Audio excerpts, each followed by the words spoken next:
Yes, welcome back on the Boyce'S bus. It is Monday, 22nd May. We're just after 1:30. I'm delighted I have been joined today by the main man, Connor Carr. Connor will be bringing all his sort of eclectic patter, I'm sure, this afternoon. And we are looking forward to being joined by the face who runs the place on a Sunday, Blether, Regan Stevenson as well. Connor, what is happening, young man? How's you? I'm good, mate. I'm good. Very much happy, Uh, on the cusp of another treble again, champions again, ole ole. However, all is not well in paradise the past couple of weeks, so I'm sure we'll go on to that. Yes, we've got a fair wee agenda drawn up today. I had my Weetabix this morning, Connor. I don't know how, because it's been a heavy weekend, man. Fucking hell, again. But yes, I have put the hangover to one side. We've got a wee rough agenda. We're going to be talking today about can a team going for a treble still somehow at the same time simultaneously end the season with a bit of a whimper? Is that even possible? Kenny Miller's creative league table pish. Celtic women agonisingly close to the title. Big Fran Alonso was very emotional at the end. And Postecoglou, reported again by a couple of outlets, has been one of the 4 names on the Spurs shortlist for a new manager this summer. Before we do all that, we will do all that good stuff. All that good stuff means hit the subscribe button if you have not already. It is completely free to do so. And hit the wee bell. You get notified and all that as well. If you want to give us a wee like, a share, slag my hair, by all means do that also. On top of that, if you want to become a Boyce'S Bus member, like so many of you have, we've got over 100 members now. So a massive thanks to you all. But if you want to become a member like Davey O'Raw, I love that surname, mate. I thought it was O'Raw. Nice one. Like Scott Howe, like Celts on the Hill, like Ali, like David Ferguson. Then you can do so. And Stuart Miller. Then it's $1.99 a month. But bear in mind, it's just to keep the wheels on the road and help the bus out. And we do obviously dedicate a hell of a lot of our free time to doing so. So if you can do that, sound. I'm going to deviate a wee bit before we go into it. There's a story that's been going about. This is non-football related. You've probably seen it on the social media and stuff. Obviously, it regards a Reece Roger, who on the 18th of March went on a fishing trip with 4 of his friends. At one point during the night, Reece is believed to have headed to his bed. Unfortunately, Reece was not there in the morning. He is 28 years old, dark hair, 6 foot and a medium build. He's got a partner called Paula and 2 boys that are just 1 and 4 years old. Due to the phone analysis, we can confirm Reece was 1 hour, 20 minutes east of the campsite at 20 past 11, and the potential sighting was indeed him. The precise location of this sighting can be found within What 3 Words app with the following 3 words: handed, resonated, canny. This location is between Learn Farm and Olich. I've never heard of these places, unfortunately. There are no sightings of Reece on any CCTV from either of the 2 hotels in the area. So it is really important that cars that pass on this road after 11:30 that night on the 18th of March are so crucial. We need to know if they passed this precise location and if they've seen anyone walking or not. There is a £10,000 reward now for anyone that can help bring Reece home. I know his cousin Laura. I was chatting away with her briefly last night, and I thought I better do something on the pod to do that. So if you've got any information at all, by all means, you can reach out to myself if you want, and I can get it passed on, or get in touch with the police, because obviously they're wanting to bring Reece home. Okay, that's that done. The rest of all that good stuff, though, remember, is we've got sponsors. We've got Pie Sports, Bus 1888 at the checkout, a tasty 12.5% off. And do not forget ED Pharmacy. We've got a QR code for them, the lot. We're moving up the world, man. Just got sponsors left, right, and centre. Look at this. ED Pharmacy, erectile dysfunction treatments won't let you down. Remember as well, if you are around the central Scotland area, they offer free same-day delivery service 7 days a week. And for the rest of the UK, they aim for next-day delivery. Order cut off at 6 p.m. Use the promo code BUS10 at the checkout for 10% off, and be like Danger Maida and go all night long. A bit like Lionel Richie, you could say as well. Right. Are we going to talk about Celtic now? I think we're there now, mate. If I've missed anything, I probably have. Right, Connor. It has been... Oh, I want to say happy birthday to Phil's dad as well. Phil Senior's will be watching. I know it's your birthday today, mate. Thanks for the support. I've met Phil's dad a few times, and he is a legend, better dressed than anyone else on planet Earth. So a massive happy birthday to you, Phil. Happy birthday. I think we're laughing now.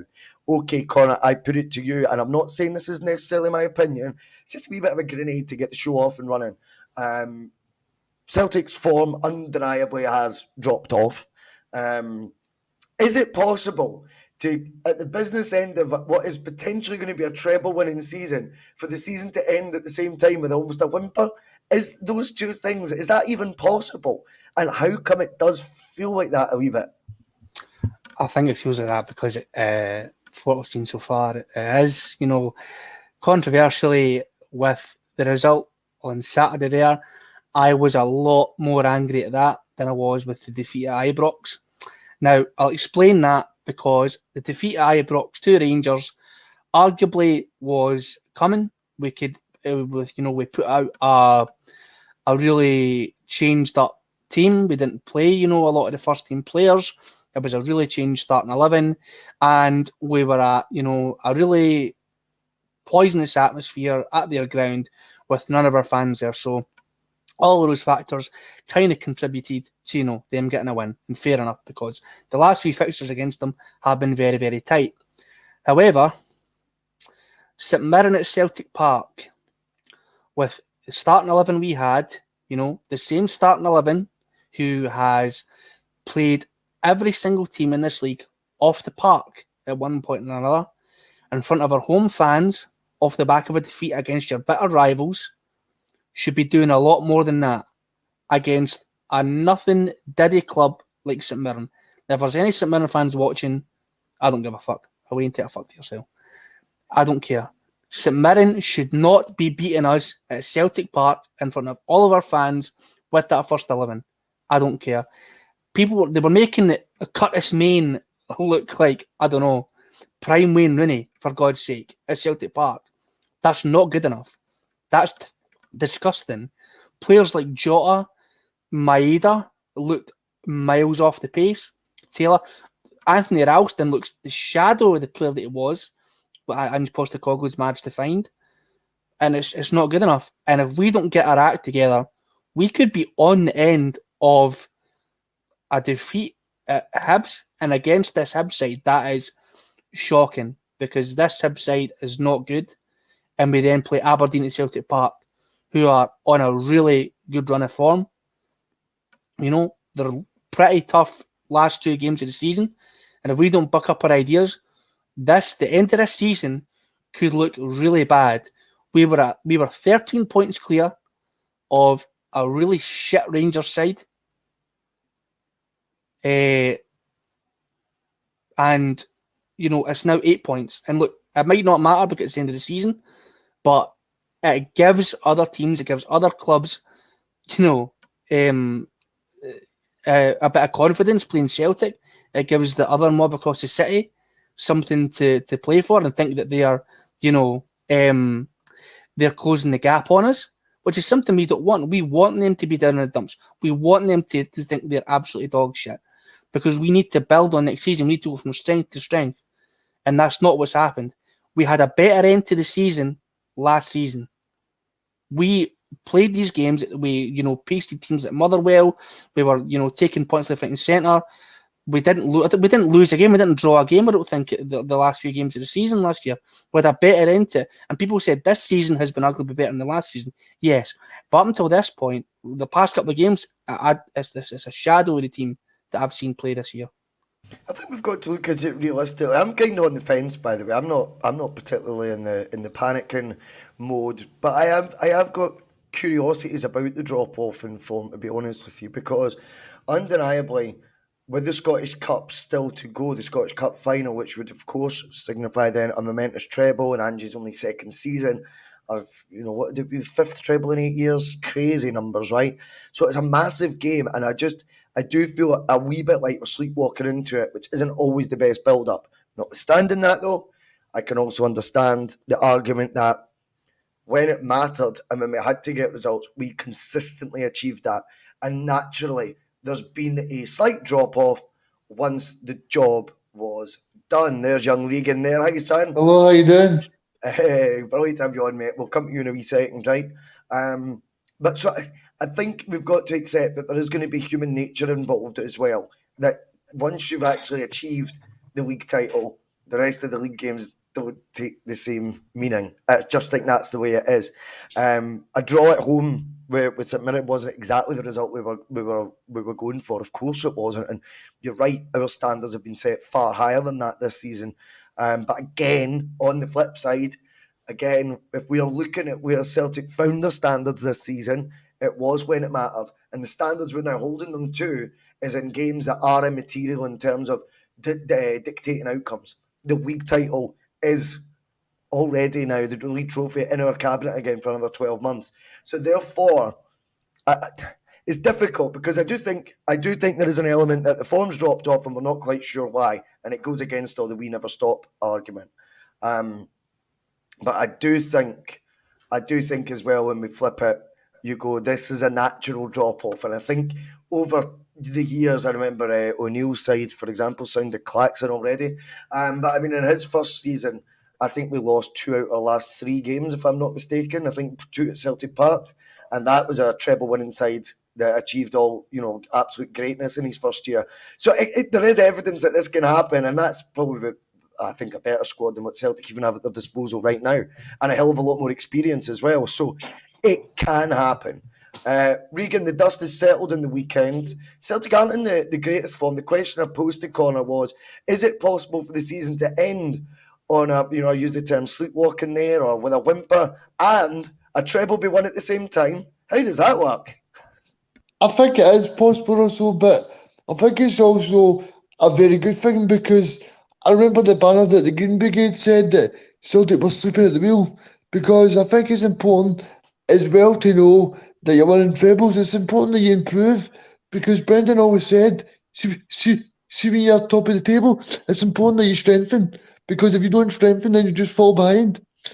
And I think this is going into a John McGinn summer where if we don't bring in the right targets, then we'll possibly fall behind again. And I think that's important for Ange as well, to know that Kobayashi's not up there, and Bernabe and possibly David Turnbull.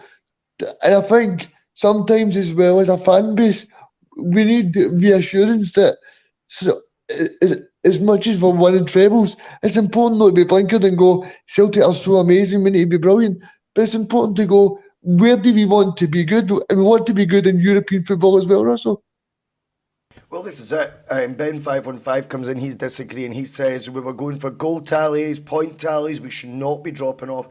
Like I said, I can see it from both angles, and I understand why people can get their knickers in a twist about it, and I can understand why others are perfectly relaxed, because, as I say, I think it can sometimes be a natural thing. And as long as Celtic are at it, come the cup final, then that'll be a treble secured, and I think we'll be okay. One of the other things, Connor, is we're not going to find out about the squad depth and have those questions answered if we're just consistently playing our strongest 11 and spanking teams 4-5-0 each week, because we're only finding then more and more about the guys that regularly play anyway, who we do think are up to it. We had to eventually make changes to the lineup. We had to give more opportunities. And if ever was a time to do that and give Kobayashi's, Bernabeu's, whoever it may be, minutes in the park, it's once you've achieved trophies and once you've won that league, and you're then in a position where whatever the result is not going to have an impact on actually where the destination of the title, then you've got to then find out what this squad depth is like. And you're not going to have the answers to those questions if you've not been able to rotate the squad at any stage. So at this moment in time, I think maybe finding out that some of the guys aren't maybe of the level of the first teamers isn't always that bad a thing either. It's not the worst thing in the world to know what you've got in front of you. I mean, I looked at Iwata play, and I was talking with Terry about it on Saturday from what I can remember. Again, you look at Iwata coming in to play centre-back. I know he did play there under Ange in Japan. But again, I think I found that anyway, I said on Saturday, a wee bit damning on Kobayashi, that I think the Rangers of Hearts games, I think he's seen in those two that for whatever reason, I'm going to try something else now already rather than sticking with him. I found that quite, something that we should probably be highlighting. But then again, should a midfielder convert into centre back? It's not his first choice position, but he can play there. Is that really what our next option is there? And does that highlight then again that you would go, right, defence, we're going to need to have a look at that. We don't think the backup left back's going to cut the mustard. We don't think our backup centre back's going to cut it because we've now got a midfielder playing in there.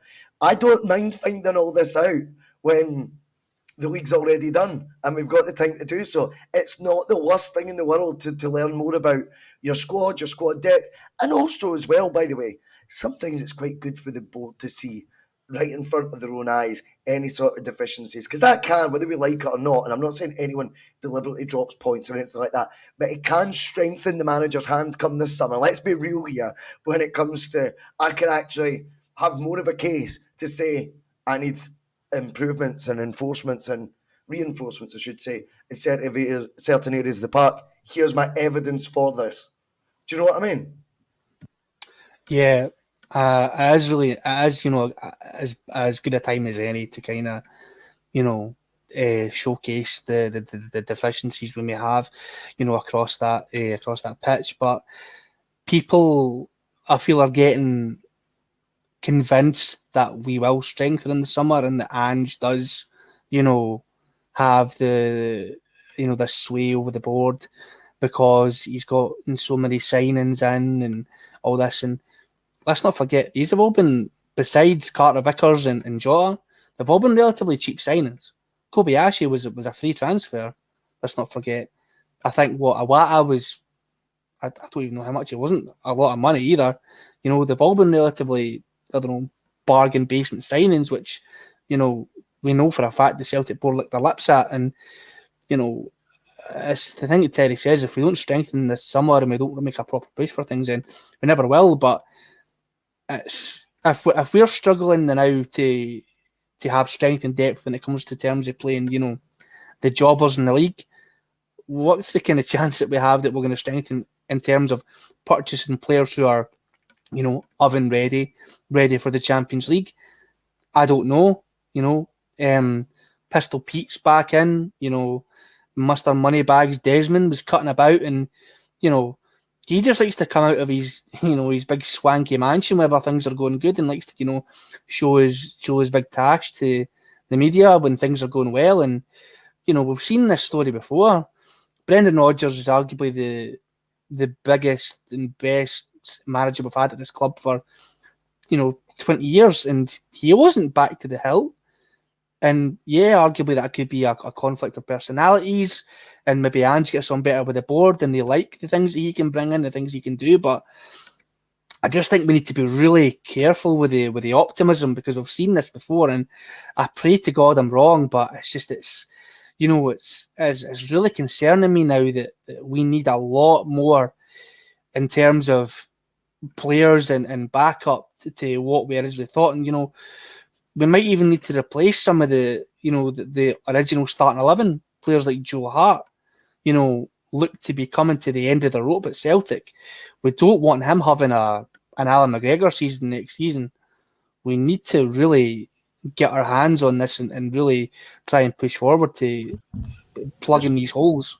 There's two sides to it though, Regan, as well. And again, I'm trying to be as balanced as I can today with it all. I think what we need to look at also is, though, Celtic maybe needed to strengthen their hand off the field, i.e. get 2 successive qualifications of the group stage of the Champions League before they were then going to go up in a bracket in terms of fees. Yes. I know you mentioned there Kobayashi was free, Hatate 1.5 million and things like that, Connor, and I take that on board. But that was obviously the space we found ourselves in then as well.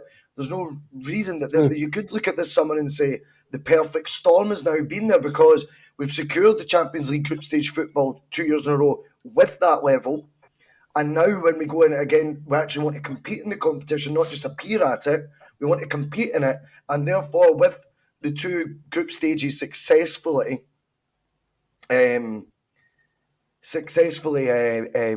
navigated and in that tournament, that gives you then the cash in the bank to sort of go, okay, what is it you're looking for, Ange? Because you've tooled us up in terms of, you've brought X, Y, and Z in terms of money into the football club by being successful in the park. So now we can look at using that and see what you want to do next, what the next level is. And maybe that's going to be a very interesting next phase of Postecoglou's project at Celtic, Regan. I think if you watch that the Open Goal interview as well, he did say that the first 2 years at Celtic would be the progression, and then the third and the fourth would be when they try and evolve and do something in Champions League. So I think Ange knows fine well. I think he spoke last week and said that last year was the first year that they qualified for Champions League for a very long time. And I think the important thing that Ange keeps talking about is making sure that Celtic qualify every single year. If you look at a club like Benfica, Bruges, as much as we don't rate these teams, they're always at the Champions League table every single season. And that's why Bruges can spend 12 million on a defender, 15 million on a midfielder, because they're shopping there every single year. And they know that if they perform well in the league, they are getting there every single season.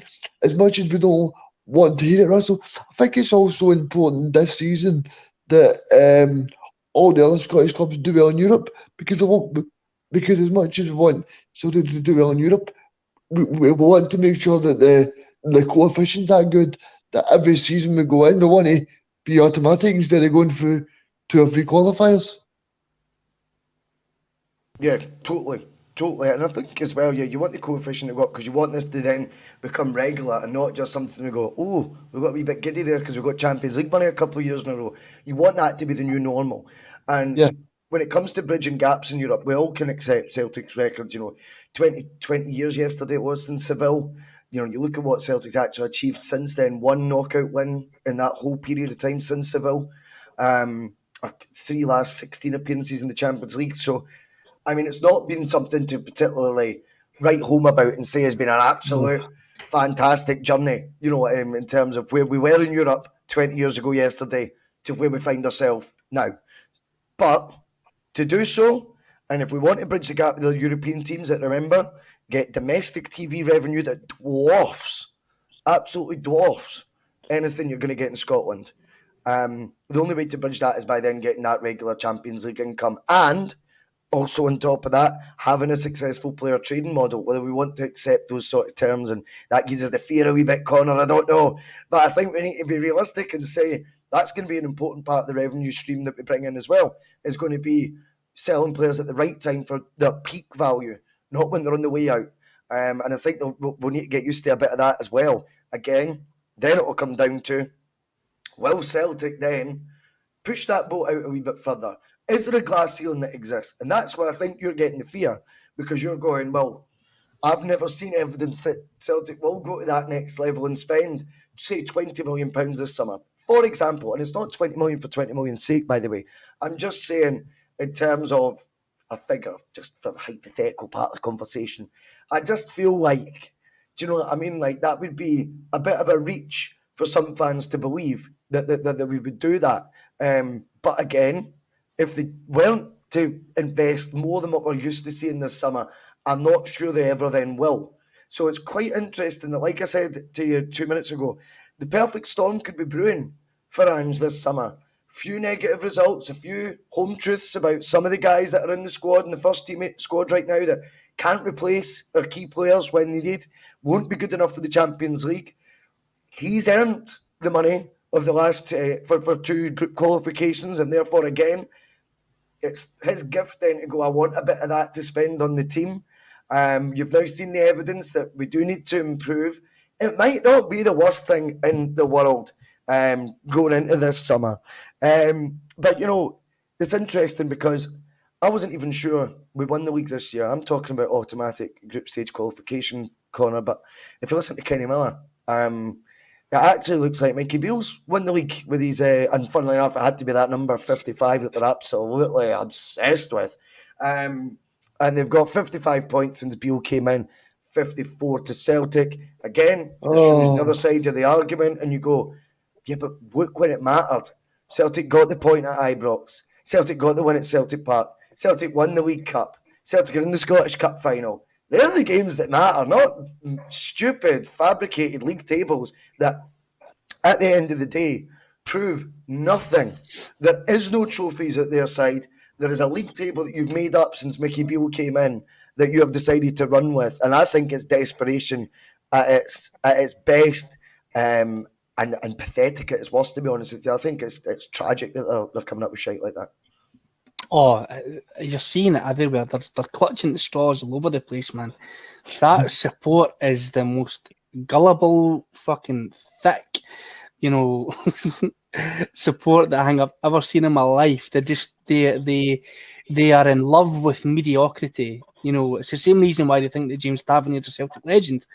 He is about to be the worst Rangers captain in the history of that club, whichever it is, whichever incarnation you want it to be, right? He's about to see, possibly, he'll be the only Rangers captain to watch a Celtic team or a Celtic player with 5 trebles in front of him. What have they won?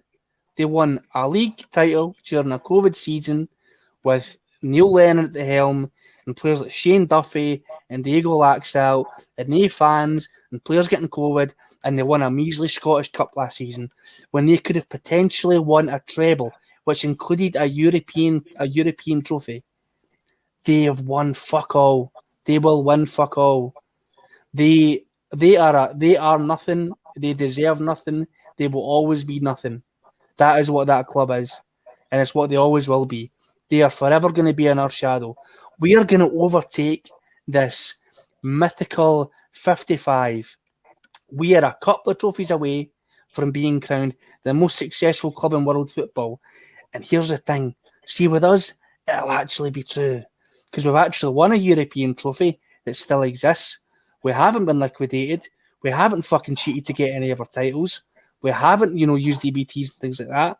And look, at the end of the day, all that Rangers fans can celebrate this season, right, is the fact that they beat us in a dead rubber, and TikTok Todd scored a goal with ribbons in his hair, and the Celtic women's team just narrowly missed out on winning the league title because in injury time, Rangers somehow let Glasgow City score the winning goal, and for whatever reason, Rangers' equaliser, which wasn't a foul, got chopped off. But we'll come to the women's team next. That was next on the list. Regan, I just wanted your take on the bizarre league table that was very creatively put together by Kenny Miller. And do you think there's any substance in Mickey Beale having won more points so far than Celtic since he took the helm? No, because at the end of the day, like you said, Russell, I think if you're Ange Postecoglou, Ange's won the most important matches. I mean, look at the Scottish Cup semi-final, the League Cup final. All these matches take big importance. If you look at the Celtic Rangers game last week, Celtic were already 13 points clear. In the last 2 games, which Celtic have dropped points, Celtic were already 12 points clear. So these are games that don't mean anything. And that's when Rangers seem to turn up. And I think if you're Michael Beale's point of view as Kenny Miller in this instance, I think sometimes you're better just not saying anything. I think Ronan Keating says you say it best when you say nothing at all. I mean, I think you're better. I think you're better just being quiet because at the end of the day, Russell, I mean, if you're going to compare like Michael Beale to what Ange's done, I mean Ange's he's got a double last season and now he's going to get a treble hopefully. So I think for a guy that was nobody knew, I think Ange's done pretty well. Well, he has. He certainly has done pretty well. And again, you just think Ange will just hear stuff like that in the media and be like, "This country's mad." When I hear stuff like that, like you just go, "What are they talking about?" It's spin for spin's sake. Undeniably, they put in their best performance of the season against us the other week. But again, naturally, that was when it meant a goal. That's why they did it, and I don't think people can get their heads around that. The reason they had such an assured display and had such swagger in midfield with TikTok Todd and all that is because all the pressure was off. They were playing for nothing, and that is the big difference. We've got to love these ex-players that they get, though. They always seem to find a way to put the spin on. If it's not Matt Warburton's going to be the next England manager and stuff like that, it's unbelievable the hype job they seem to be able to put on whoever it is that's representing our rivals. And I think Celtic, from that point of view, will just go about their business quickly, quietly, and with trophies in the bag. So, you'd rather be in our position any day of the week. You mentioned the women's team. That was gutting yesterday, Connor.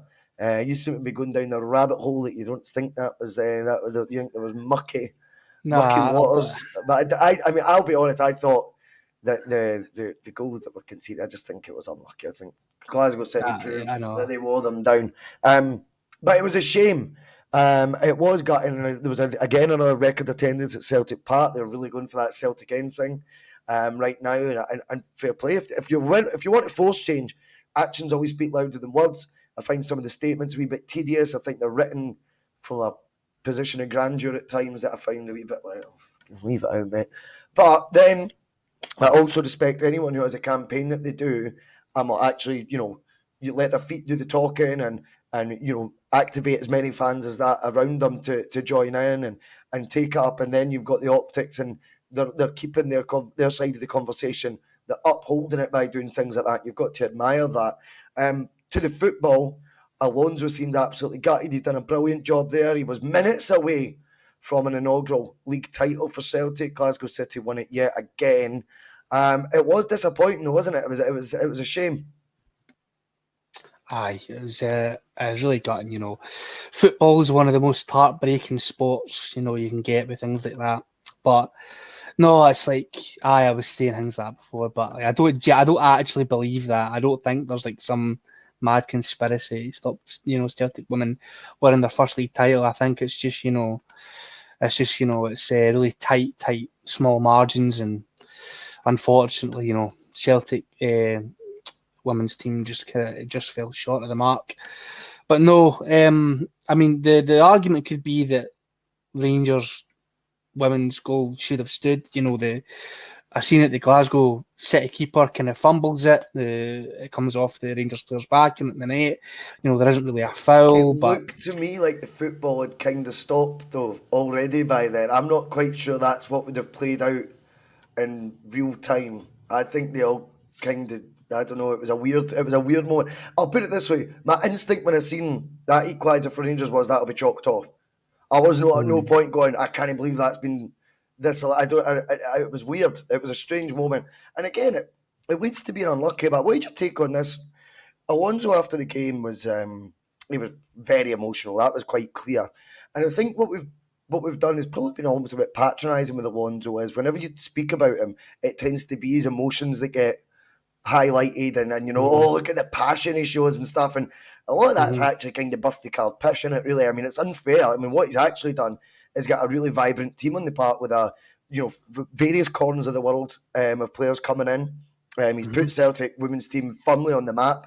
I think he has engaged the fan base. I do think there's other agendas obviously at play with the Celtic end and things, but notwithstanding that, I do think during the 90 minutes, whilst they're wanting to be seen and heard, I do think there is then. Maybe I've seen it more in the second half the other week and more yesterday. There does seem to be a bit more of an investment as to the actual matters on the park. So that alone is an achievement in itself.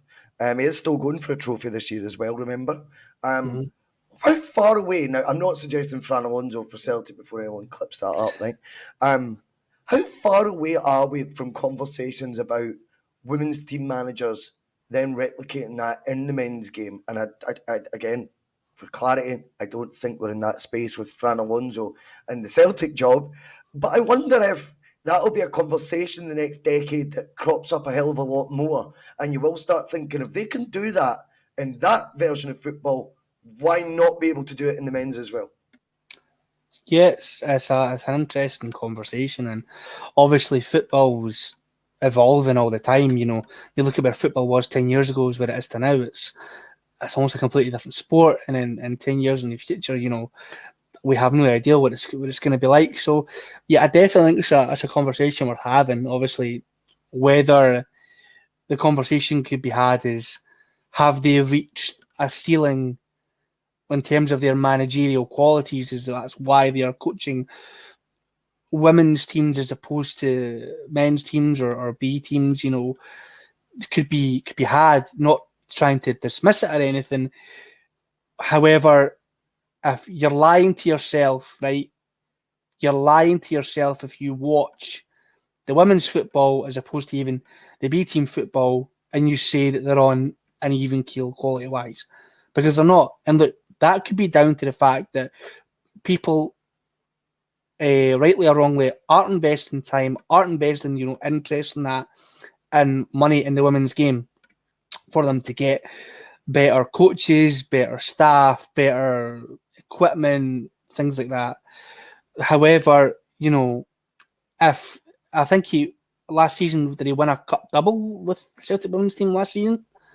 I know he won the Scottish Cup, aye. I think he won. I think he won 2. I think, but yeah. So that's an achievement in itself, And Glasgow City are the big dogs in the women's game. They've won all the league titles. And Celtic have ran them very, very close, and that's a great achievement. And Fran Alonso clearly has instilled a belief and a style of play in the team, because I watched the second half against Hearts, and my dad told me the first half was the exact same as Hearts. Couldn't get on the ball, they couldn't do anything. It was very much kind of similar to what the men's team has. It's very much like in your face, constantly going for it, attack, do not let the opposition team have the ball and absolutely blitz them. So that kind of style and Fran Alonso as a manager, that kind of passion could be very beneficial to the young lads in the B team and stuff like that. And they've done very well this season as well. So I'm not saying that he's going to do that eventually. I'm saying it's a conversation that in a few years' time could worth being had. I think it will crop up, and this is the thing, Regan. It's very easy to then say, well, the women's standard. If the women's standard's miles off it, that jump would be too big. Now, the thing is with that's something that's replicated in football management throughout. When Eddie Howe was managing in League Two with Bournemouth, does that then mean he can never manage Newcastle in the Champions League? Of course that does. It's an evolution. You start going through the standards of football, whether that be from women's game to a lower league in the men's game, whatever the jump may be. Managers do tend to sort of climb a ladder of progression. What I'm asking is, would the women's game, maybe not just now yet, as of yet, but I do think will become one of those lower rungs in terms of a manager's development, and I do think that will be a conversation that will occur in the future. Go on. Sorry, no, I've spoke to Fran personally. I mean, Fran's worked with, just to get a bit of background, Fran's worked with Pochettino, Ronald Koeman, he's worked with loads of different managers. He said to me that he got a lot of his coaching tips from Pochettino. He worked with Pochettino at Southampton. So that's right. I think if you're Fran Alonso, he's got a good background in football as well, and he was brought up in Spain as well. So I think he's very talented, and I think he's probably just the progression where he's thought, right, well, I've been the first team coach for Pochettino, Sam Allardyce as well, Ronald Koeman. So I think he's just building himself up, and then hopefully in the future, like you said, hopefully he can be recognised, because I think there's the Chelsea ladies manager. She's won the treble for the last couple of seasons, and she's been offered the Notts County manager's job for the men. Oh wow! Okay. And she said she felt disrespected, that she was only picked for Notts County after winning 2 trebles in a row. And I think there's a bit of balance as well, because obviously she's thinking she's doing great work at Chelsea, which she is, but it also just shows you that some clubs maybe look down on it as well still. Which is natural. I think the standard, there is a drop off in the standard. We all know that. Our eyes don't lie. I mean, that is undeniable. No. But what he's done, which has been really impressive, notwithstanding the fact he didn't win the league, but what he's actually done is drew far more eyes on the Celtic women's team in the last 2 years than there ever has been before. That should be applauded. The fact he's backed it up with trophies, you can only playing the competitions that you're in, and you can beat the opposition in front of you. Therefore, he's had successful reigns so far, and I felt sorry for him yesterday when I seen how emotional he was. But I think over the piece, I think Celtic will be very happy having him at the helm. And I think I'm right in saying, Russell, that Celtic are the third richest club in Scotland for ladies' team. So I think Yes, he mentioned finance a few times. Yeah, I think to get the club into the Champions League for the second successive season, that can be seen as a benefit as well. Definitely. Let's go from the women's manager to the men's manager. Connor, strap yourself in, mate. It's going to happen all summer. I know Regan will be conflicted here because he's a bit of a Spurs fan. But your main man, Romano, was tweeting today that the 4-man shortlist includes the Feyenoord boss. I can't mind the other two, to be honest with you. And Sloth and Almiron from Sport Lisbon.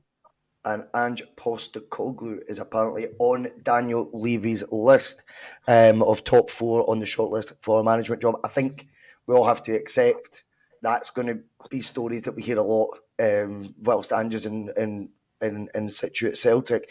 It's one of those things that don't offend me because I just feel that that means he's doing something good. If you're being linked to jobs, if he's not being linked anywhere, the chances are we're not winning trebles and things like this. So absolutely, we're going to have to just get used to it. What I would say is, I think there'll be a lot of defiance that Ange wouldn't leave Celtic for Spurs.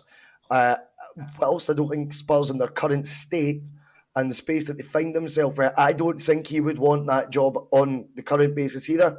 But to play devil's advocate, I don't think he would have wanted the Celtic job on the basis it was going to be when it became available either. I think he would need to get assurances and have a sort of level of autonomy that was offered to Celtic. And if Spurs were to dress up the job and turn it into something that looks very different from what it currently is right now, let's be right here, Conte and Mourinho are serial winners and they can't get a tune there. Do you know what I mean? There has to be something fundamentally deeper wrong, I would imagine, at that club.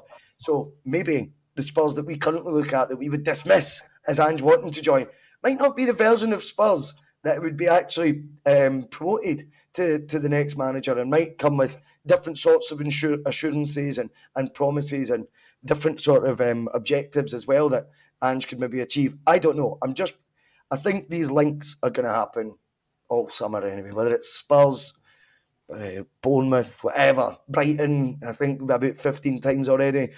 I think we just need to accept that's going to be part of it whilst we've got a successful manager there. And I do wonder if when you see lists like that, it shows you that maybe he's beginning now to get the sort of credit from, whether we we want to admit it or not, Spurs are one of the bigger clubs in England, and if you're getting into the list with that sort of company, then maybe people are taking the achievements that Ange had at Celtic a wee bit more seriously. Aye. I mean, look, the thing is with Romano is obviously he doesn't get everything right. We've seen this before in the past. He's had players linked to Celtic saying, said done deal, terms are being agreed, blah, blah, blah. And then a week later, there's not been nothing there. And look, with when it comes to Spurs, no offence, Regan, but they're probably one of the biggest bottlers in that league. They are essentially the Hibs of the Premier League, in my opinion. They're very much one of the bigger clubs, and they can get to finals. They can do good things and have decent players. But when it comes to the final point, they just absolutely just shit the bed. And I think there's a rot going on at that club now that would take a lot to settle, and I don't know if Ange would necessarily want to risk his neck going and trying that. And look, they may say, right, here's your fucking ridiculous war chest that the Premier League can give you, because teams in that fucking league get like parachute payments for getting relegated. They get like fucking 200 million, like it's ridiculous, and he could say, right, get all your good players for Celtic. You can bring your whoever you want. You can have all this money. You can get whoever you want for these leagues. They'd have 10 times the amount of resources than they would, at Celtic. But the thing with the Premier League is it's very much as a balancing act. It's like if he, starts off at Spurs, say, went the same way he started off at Celtic. You know, he loses his first 6 games, he loses his first big derby. He could be very much on a sugary peg because, as we know, you know, the Premier League is not kind to managers. Patience isn't a word on many of Yeah. their lips, is it? No. Patience is not a virtue in the Premier League. It is definitely not. You have to absolutely hit the ground running at 90 miles an hour. And with how bad things are at Spurs, I feel like, obviously, Regan would have a more educated opinion than I would, but I feel like their fans are kind of wanting to, you know, hit the ground running and to, you know, to start building again and being one of these bigger teams. Bearing in mind, it's the same club that was in a Champions League final a few years ago. Do you know what I mean? 4 years ago. So things are very much, you know, all over the place here at the moment, and you know they want to try and build back to that. And if Ange came in and then didn't get off to a good start, then it might not be worth it. I mean, yeah, he'll get a fair whack of dosh for it, but you know, he could just, you know, get the bullet very, very early on.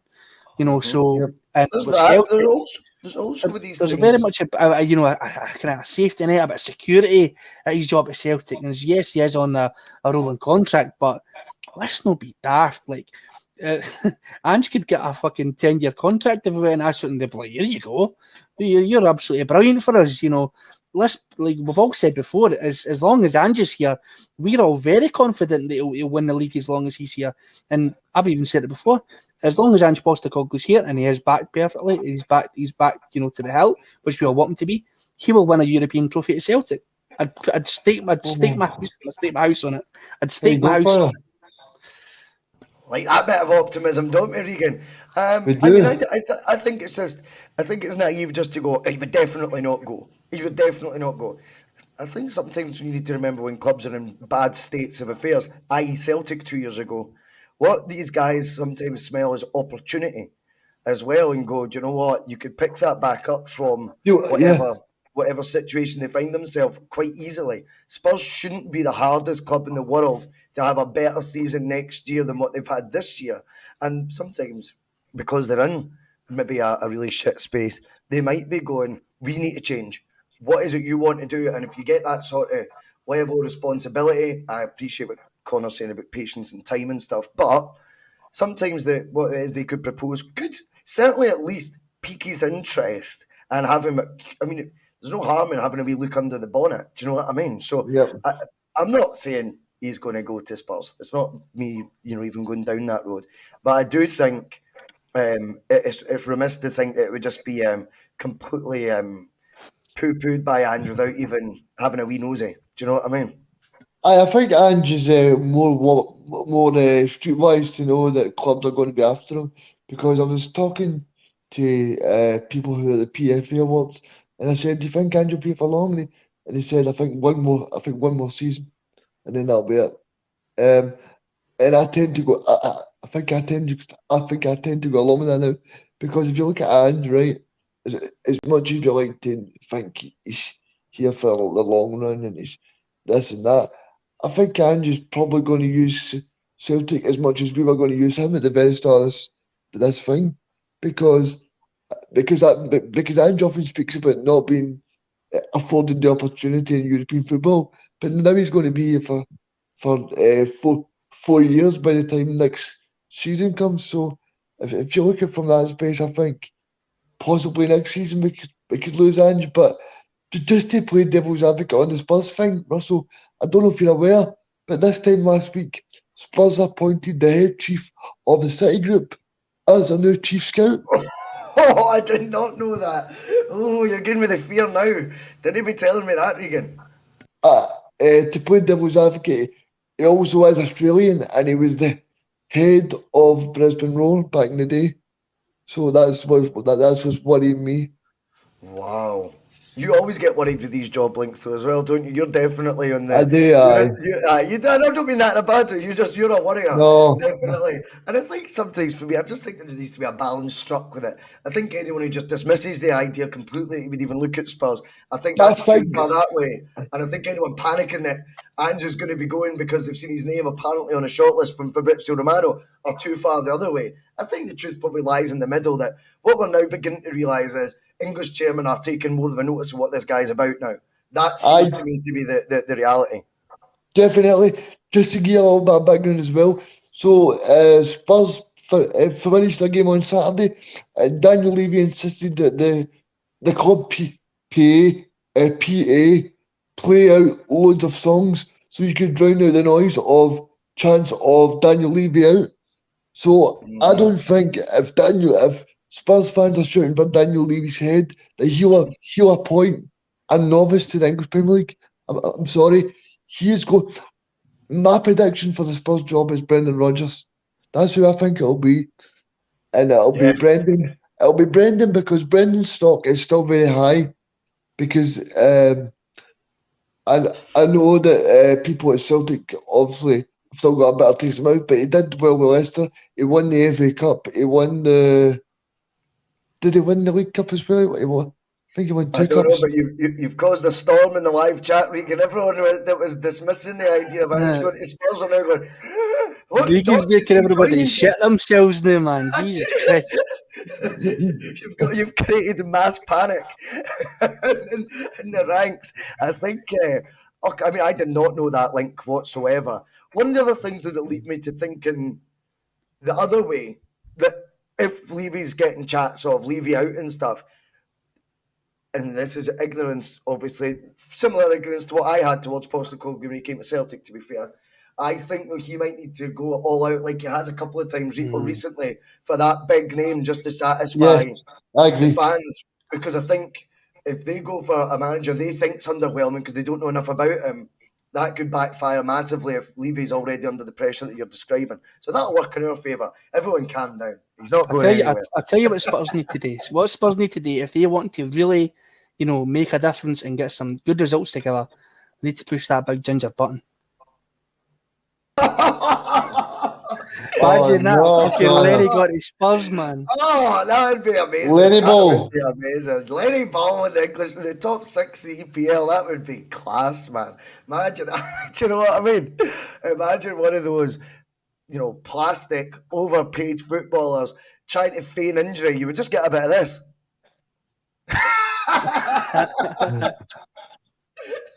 That would be amazing. But yeah, we can but dream. The worrying bit was if there was any truth in Ange being on shortlist and he were to consider it or go anywhere, we'd probably end up with Lenny back in charge for the third spell at Celtic. Let's tell the truth. So if anyone didn't have the fear before on a Monday and maybe still blowing the cobwebs away from a heavy weekend, like myself as always, then that should have elevated your fear levels up to crisis mode. It's been a brilliant wee chat today. I've enjoyed it, lads, and good insight. We can ITK, mate. Very much so. That was really interesting. I did not know that at all. Brilliant live chat reactions as well from everyone that's been on the bus today. We do appreciate it on the old Monday Club. It's been good fun. Connor, Regan, thank you for your time. We are out of here. And all I've got to say is one more time from Neil Lennon. Brilliant.